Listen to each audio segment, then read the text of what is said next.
Hello, bachcho. Let's read the question. The question says, read the extracts given below and answer the questions that follow each. Let's read the extract now. No motion has she now, no force. She neither here nor she's ruled around in earth's diurnal course with rocks and stones and trees. So इस extract का meaning क्या बन रहा है? इस extract का ये अर्थ बन रहा है कि अब वो अपना कोई शारीरिक क्रियाकल्प अथवा गति करने में सक्षम नहीं है और वो जमीन के अंदर दफन है, इस वजह से वो देख नहीं सकती है ना, सुन नहीं सकती है।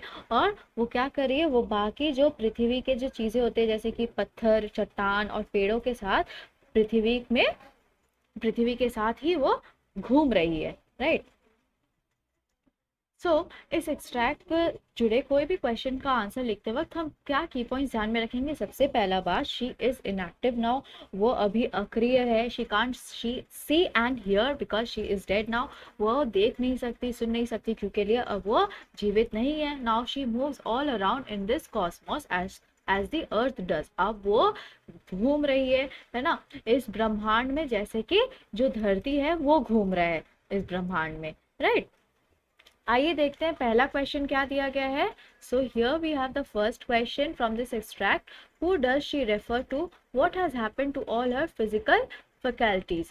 सो यहाँ पर शी किसे बोला गया है और क्या हुआ है उसके सारे फिजिकल फैकल्टीज को, है ना। सो इसका आंसर हम क्या लिखेंगे। So here we have the answer और हम आंसर ये लिखेंगे, here she refers to poet's love Lucy. यहाँ पर शी बोल करके उन्हें बुलाया जा रहा है जो पोएट की प्रेमिका है, कवि की प्रेमिका, जिनका नाम है Lucy.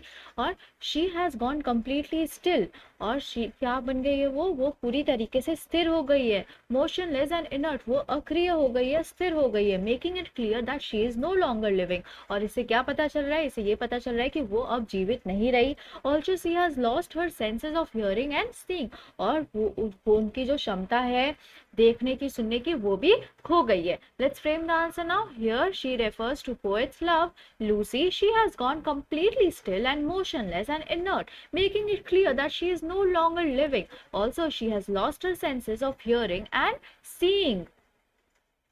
Then let's see the next question. So यहाँ पे नेक्स्ट क्वेश्चन क्या पूछा गया है, नेक्स्ट क्वेश्चन में ये पूछा गया है, what has she become a part of after her death, what is she now occupied with. So अभी वो किस चीज का हिस्सा बन चुकी है और वो किस चीज में अभी व्यस्त है।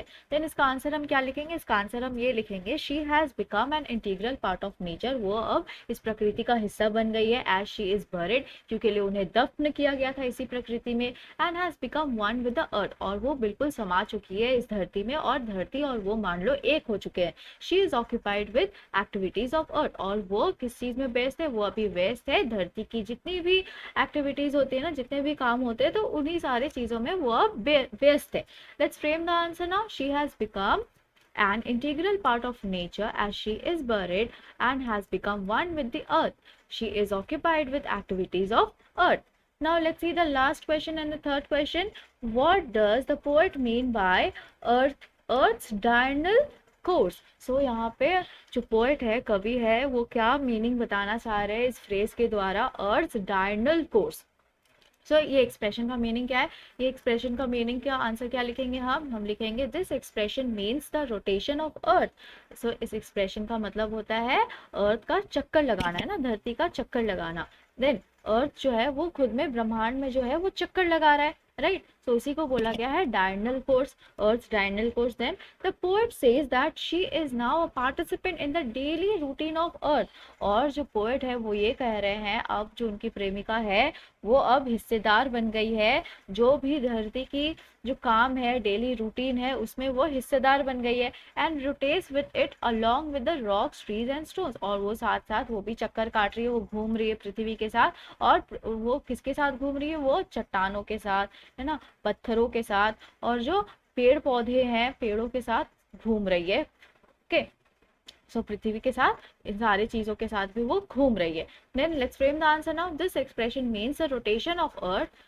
The poet says that she is now a participant in the daily routine of earth and rotates with it along with the rocks, trees and stones. I hope you understood it well. Thank you. Best of luck.